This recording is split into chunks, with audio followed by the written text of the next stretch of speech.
Hello friends, good evening to all. This is our YouTube channel Taiyari beginners की।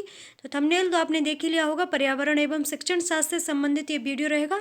Target हम CTET को करेंगे, पर आप लोग अगर यूपी टेट भी लिखने वाले हैं तो आप वीडियो वॉच कर सकते हैं। आपके लिए काफ़ी फ्रूटफुल कंटेंट ये रहेगा। तो देखते हैं आज के जो क्वेश्चन है वो बहुत ही सिलेक्टिव क्वेश्चन है। जो भी क्वेश्चन हैं तो आप देखिएगा आज के क्या क्या क्वेश्चन रहेंगे।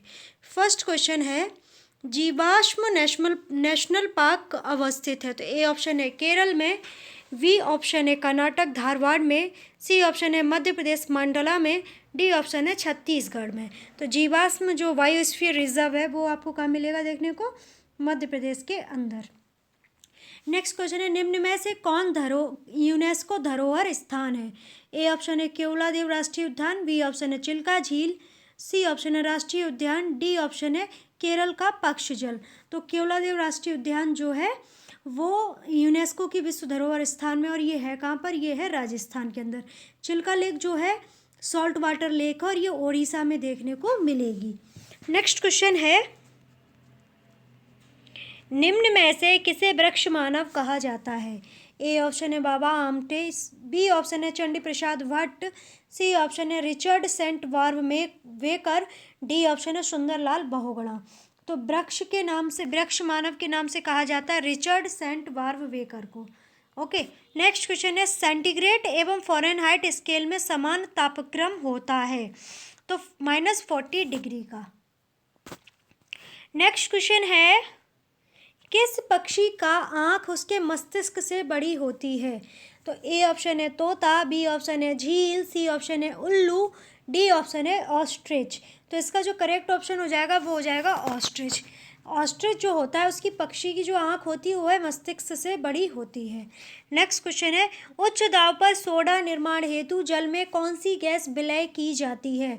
ए ऑप्शन है CO2, बी ऑप्शन है O2, डी सी ऑप्शन है N2, डी ऑप्शन है H2। तो इसका जो करेक्ट ऑप्शन हो जाएगा वो हो जाएगा CO2। नेक्स्ट क्वेश्चन है, निम्न में से कौन सा एक टोली समूह गेम नहीं है? तो ए ऑप्शन है शतरंज, बी ऑप्शन है हॉकी, सी ऑप्शन है फुटबॉल, डी ऑप्शन है क्रिकेट। तो इसका जो करेक्ट ऑप्शन हो जाएगा वो हो जाएगा शतरंज का। नेक्स्ट क्वेश्चन है, कोणार्क का प्रसिद्ध मंदिर किस भगवान से संबंधित है? ए ऑप्शन है सूर्य से, बी ऑप्शन है चंद्रमा से, सी ऑप्शन है वृक्ष से, डी ऑप्शन है पृथ्वी से। तो इसका जो करेक्ट ऑप्शन हो जाएगा वो हो जाएगा सूर्य से। अब कभी कभी पूछ लिया जाता है कोणार्क का सूर्य मंदिर कहाँ पर है, तो ओडिशा में है। किसने निर्माण इसका करवाया था? तो सूर्यवर्मन राजा ने इनका निर्माण कराया था। नेक्स्ट क्वेश्चन है, कहाँ पर ढलान युक्त छत वाले मकानों का निर्माण किया जाता है? तो इसका जो ए ऑप्शन हो जाएगा वो हो जाएगा मैदानों पर, बी ऑप्शन है पर्वतों पर, सी ऑप्शन है रेगिस्तान में, डी ऑप्शन है जल में। जल में ढलान युक्त वाले कैसे निर्माण हो जाएगा? जल में तो मकान नहीं बना सकते। तो ये जो निर्माण है कहाँ पर किया जाता है? पर्वतों पर।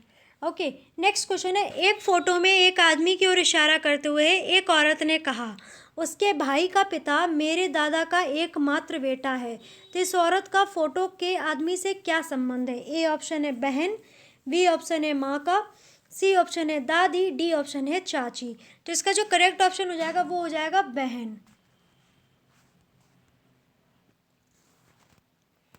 नेक्स्ट क्वेश्चन है, यदि बी कहता है कि उसकी माँ एक ही माँ की इकलौती पुत्री है तो बताइए ए तथा बी से क्या संबंध है? तो ए ऑप्शन है पिता का, बी ऑप्शन है बहन का, सी ऑप्शन है माँ का, और डी ऑप्शन है पुत्र का।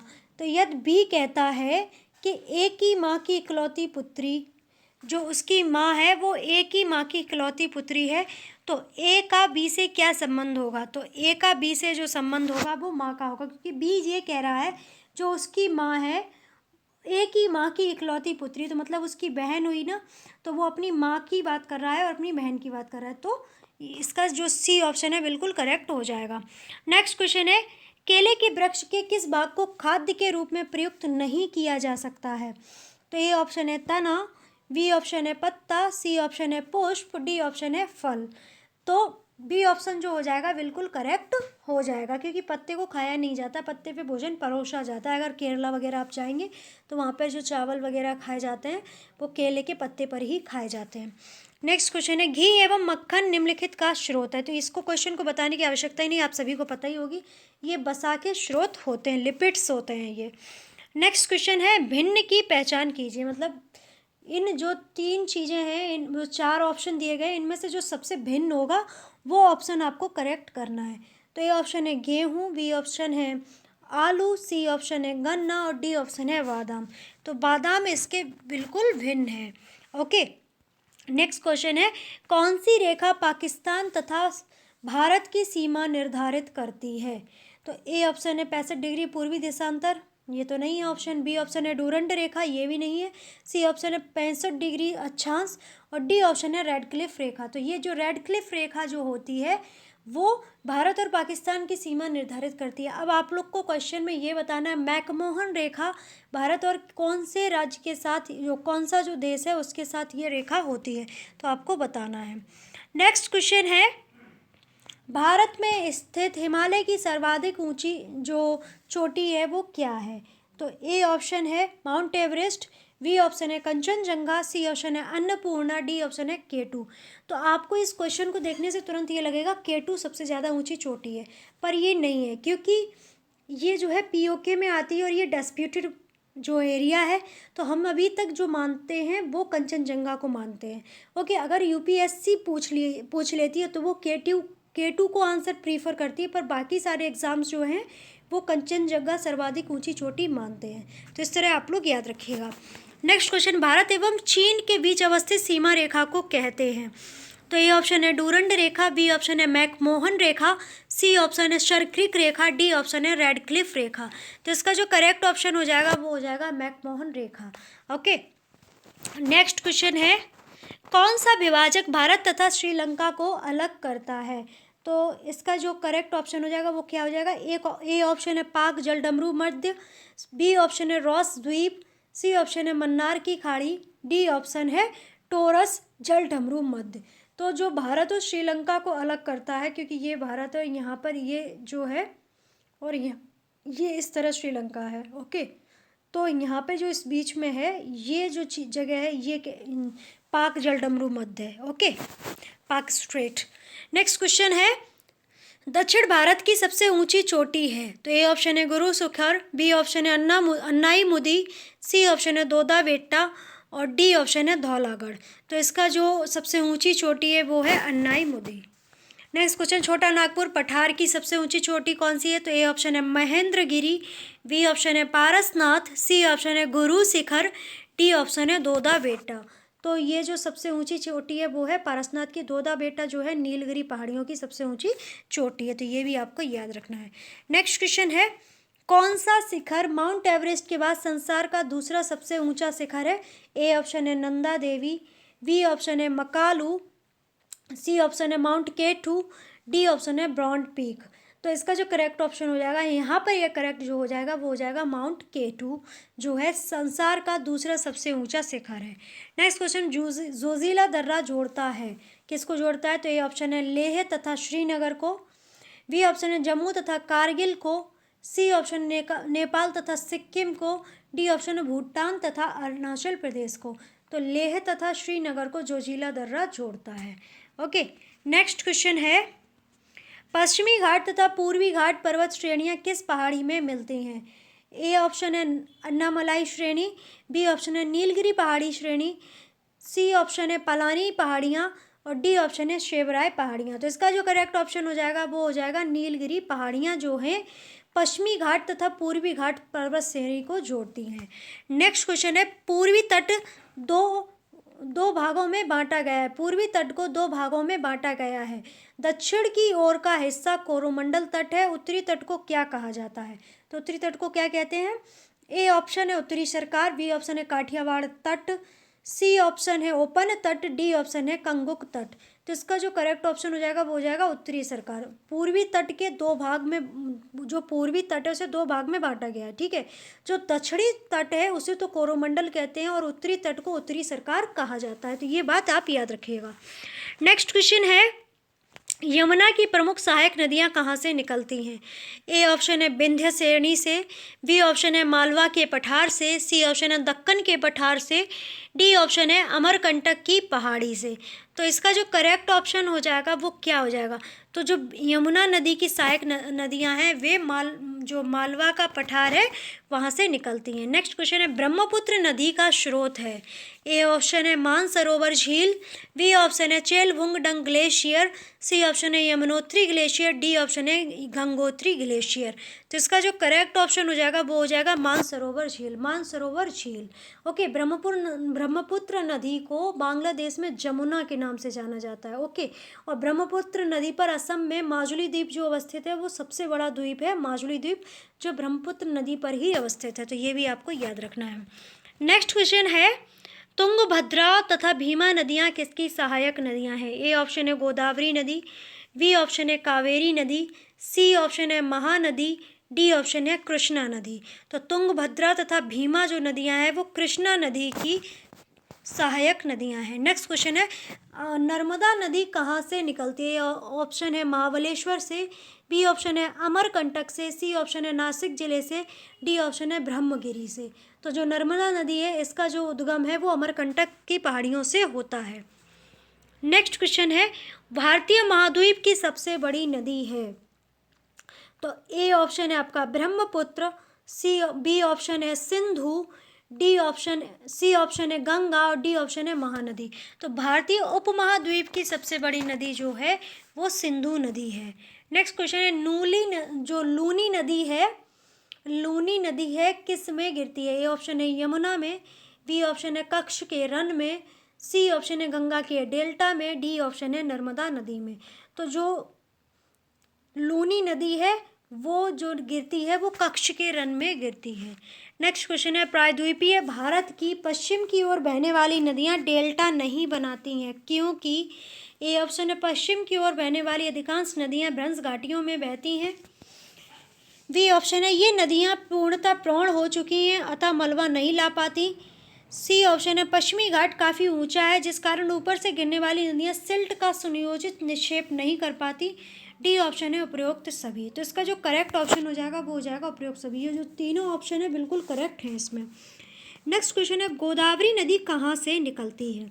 ए ऑप्शन है सतपुड़ा श्रेणी से, बी ऑप्शन है मैकाल पर्वत से, सी ऑप्शन है सह्याद्री से, डी ऑप्शन है विंध्य पर्वत से। तो इसका जो करेक्ट ऑप्शन हो जाएगा वो हो जाएगा सह्याद्री से। नेक्स्ट क्वेश्चन है, यमुना नदी की 3 महत्वपूर्ण सहायक नदियाँ कौन सी हैं? तो ए ऑप्शन है चंबल केन बेतवा, बी ऑप्शन है सोन बेतवा केन, सी ऑप्शन है चंबल सोन केन, डी ऑप्शन है कोई नहीं। तो इसका जो करेक्ट ऑप्शन हो जाएगा वो हो जाएगा ए ऑप्शन चंबल केन बेतवा नदी जो है यमुना नदी की सहायक नदियां हैं। नेक्स्ट क्वेश्चन है, कौन सी नदी सतपुड़ा तथा विंध्याचल के बीच में बहती है? ए ऑप्शन है नर्मदा नदी, बी ऑप्शन है ताप्ती नदी, सी ऑप्शन है महानदी, डी ऑप्शन है सोन नदी। तो जो नर्मदा नदी है वो सतपुड़ा तथा विंध्याचल के बीच में बहती है। नेक्स्ट क्वेश्चन है, निम्नलिखित कुछ झीलों तथा उनके राज्यों से गलत जोड़ा बताइए। तो इसमें कुछ झीलें दी हुई हैं एक और दिए गए हैं राज्य, तो आपको करेक्ट नहीं इनकरेक्ट बताना है। तो इसमें जो करेक्ट होगा वो क्या है? सांबर झील राजस्थान में बिल्कुल सही है, चिल्का लेक ओडिशा में ये भी सही है, कोलोर झील आंध्र प्रदेश में ये भी बिल्कुल करेक्ट ऑप्शन है, तो लोनार झील जो है मध्य प्रदेश में नहीं है। ओके, तो आपको कमेंट बॉक्स में ये बताना है कि लोनार झील किस राज्य में बहती है। ओके, नेक्स्ट क्वेश्चन है, जो पवनें स्थल से समुद्र की ओर चलती हैं क्या कहलाती हैं? ए ऑप्शन है स्थल समुद्री हवाएं, बी ऑप्शन है उत्तर पूर्व व्यापारिक पवनें, सी ऑप्शन है दक्षिणी पश्चिमी व्यापारिक पवनें, डी ऑप्शन है उत्तरी पश्चिमी स्थायी पवनें। तो इसका जो करेक्ट ऑप्शन हो जाएगा वो हो जाएगा उत्तर पूर्व व्यापारिक पवनें। नेक्स्ट क्वेश्चन है, भारत की जलवायु की सबसे महत्वपूर्ण विशेषता क्या है? ए ऑप्शन है पवनों की दिशा में परिवर्तन, बी ऑप्शन है गर्म तथा शीतकालीन पवनों का असरदार होना, सी ऑप्शन है पवनों में मौसम के अनुसार परिवर्तन, डी ऑप्शन है पूरे साल लगातार वर्षा। तो इसका जो करेक्ट ऑप्शन हो जाएगा वो हो जाएगा पवनों की दिशा में परिवर्तन भारत की जलवायु की सबसे महत्वपूर्ण विशेषता होती है। नेक्स्ट क्वेश्चन है, किस समय वर्षा ऋतु में वायुमंडल सर्वाधिक आर्द्रता रखता है? ए ऑप्शन है सायंकाल, बी ऑप्शन है मध्याह्न, सी ऑप्शन है प्रातःकाल और डी ऑप्शन है रात्रि। तो प्रातः काल के समय जो है वायुमंडल सर्वाधिक आर्द्रता रखता है। ओके, नेक्स्ट क्वेश्चन है आपका, देश में सबसे अधिक वर्षा मानसून राम नामक स्थान पर होती है, यह स्थान किस राज्य में अवस्थित है? तो ये तो आप सभी को पता ही होगा किस राज्य में, फिर भी ऑप्शन पढ़ लेते हैं। ए ऑप्शन है असम, बी ऑप्शन है त्रिपुरा, सी ऑप्शन है सिक्किम, डी ऑप्शन है मेघालय। तो इसका जो करेक्ट ऑप्शन हो जाएगा वो हो जाएगा मेघालय। ओके, नेक्स्ट क्वेश्चन है, कौन सी विशेषता भारतीय वर्षा से संबंध नहीं रखती है? तो ए ऑप्शन है भारत के अधिकांश क्षेत्रों में वर्षा होती है, बी ऑप्शन है भारत के सभी क्षेत्रों में वर्षा का वितरण एक समान नहीं है, सी ऑप्शन है भारत में वर्षा की अनिश्चितता है, डी ऑप्शन है संपूर्ण भारत में वर्षा का वितरण समान है। तो इसका जो करेक्ट ऑप्शन हो जाएगा वो हो जाएगा संपूर्ण भारत में वर्षा का वितरण जो होता है समान रूप से होता है। ओके, नेक्स्ट क्वेश्चन है, ग्रीष्मकालीन दक्षिण पश्चिमी मानसून का भारत की कुल वर्षा में कितना % योगदान होता है? ए ऑप्शन है 55%, बी ऑप्शन है 75%, सी ऑप्शन है 60%, डी ऑप्शन है 40%। तो 75% दक्षिण पश्चिमी मानसून का भारत की कुल वर्षा के जो योगदान रहता है वो इतना % रहता है, 75% रहता है।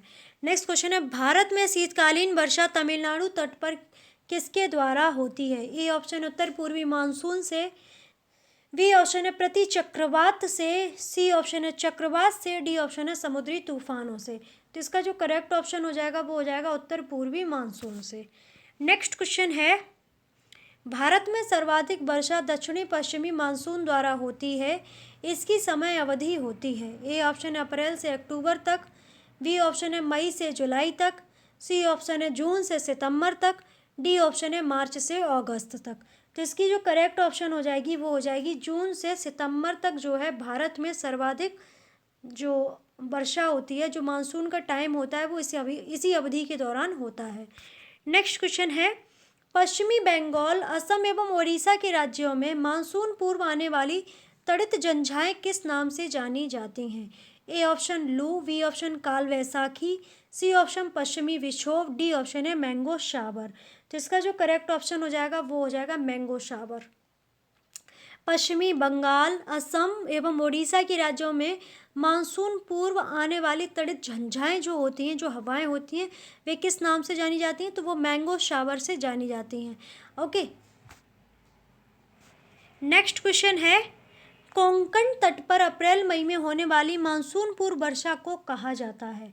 ए ऑप्शन है काल वैसाखी, बी ऑप्शन है पश्चिमी विक्षोभ, सी ऑप्शन है झंझा वर्षा, डी ऑप्शन है मैंगो शावर।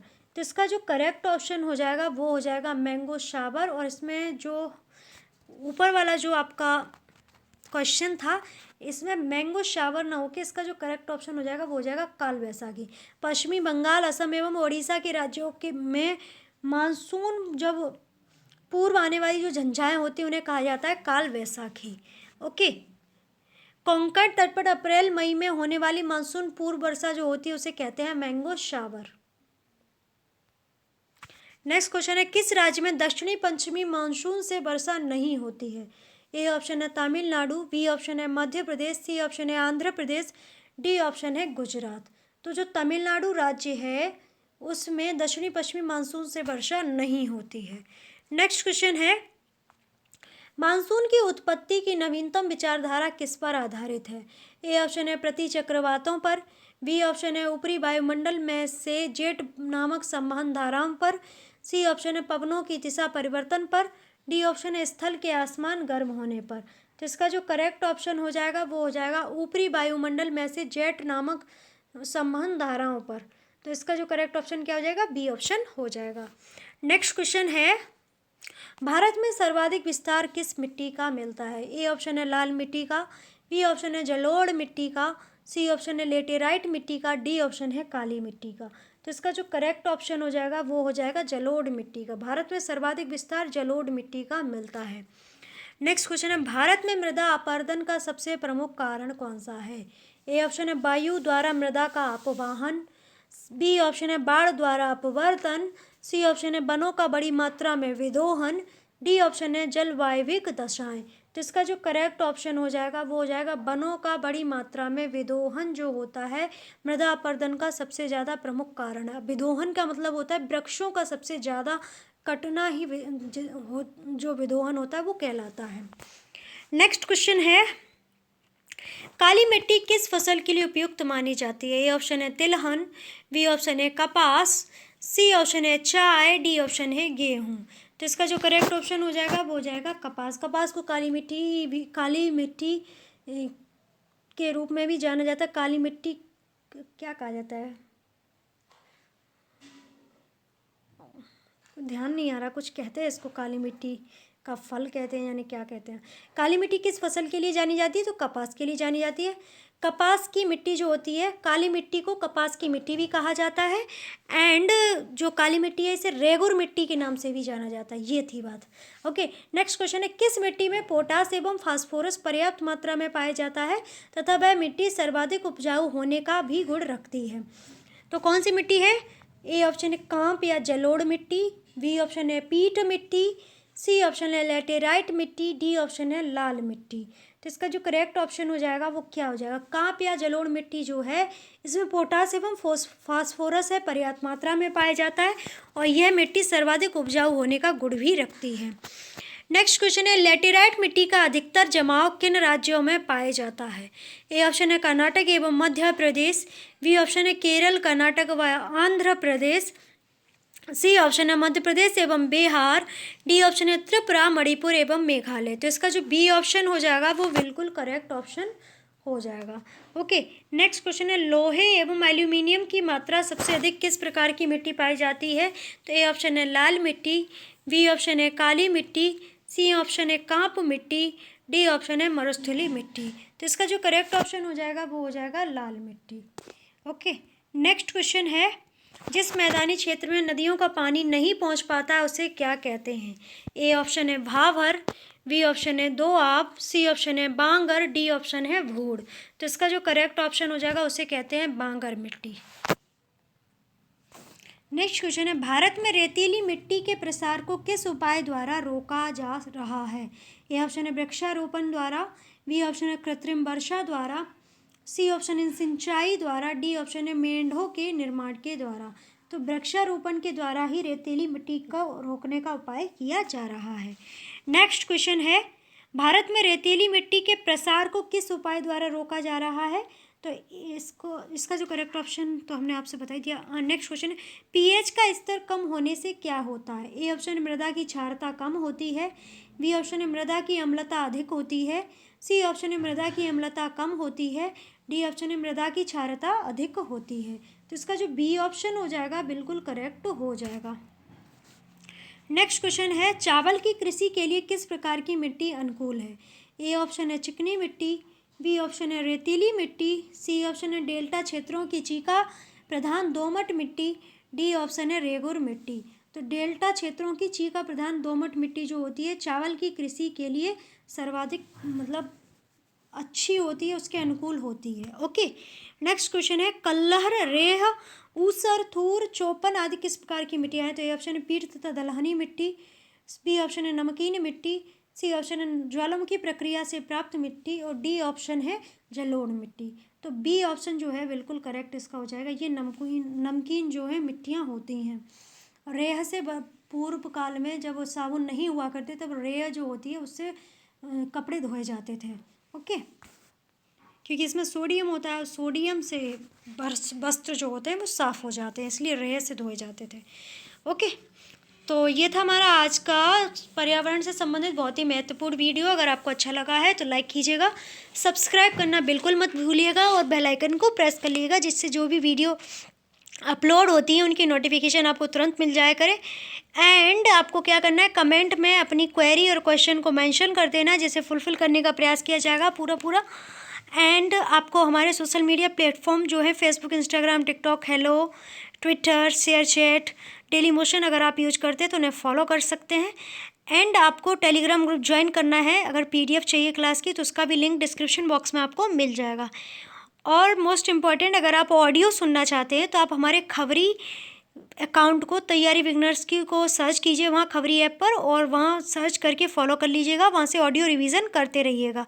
ओके, सुबह में अगर आप एसएससी वगैरह का प्रिपरेशन कर रहे हैं तो फिर करंट अफेयर्स के लिए सुबह में आप करंट अफेयर्स का वीडियोस देख लिया कीजिए एंड ऑडियो रिवीजन भी कर लिया कीजिए। ओके, तो आप लोग घर पे रहिए, स्वस्थ रहिए, मस्त रहिए, आगे बढ़ते रहिएगा, निरंतर प्रयास करते रहिएगा और मन में हमेशा जुनून रखिएगा, हासिल कर लेंगे मुकाम अपना, तभी चैन से बैठेंगे। तो आप सभी का बहुत बहुत धन्यवाद वीडियो देखने के लिए। शुभ रात्रि।